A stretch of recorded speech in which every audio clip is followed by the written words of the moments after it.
Former inmate changed his life and inspired the judge who sentenced him to fight for his freedom.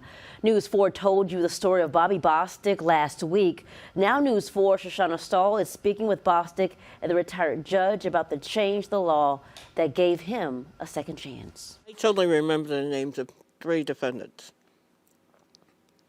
2 were capital punishment cases, and they've both been executed.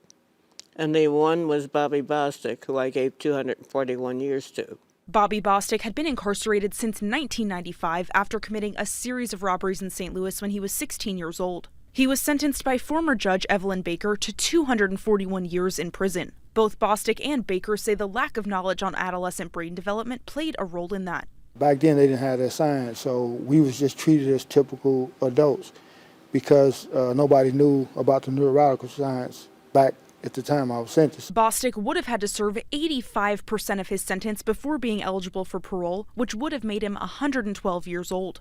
After seeing the work he did to better himself in prison, his former judge was one of the people who fought to get him out. The change that's taken place in Missouri is that now juvenile defendants, after serving a particular amount of time, are eligible to go in front of the parole board. That law was passed in 2021, allowing juveniles to apply for parole after serving 15 years.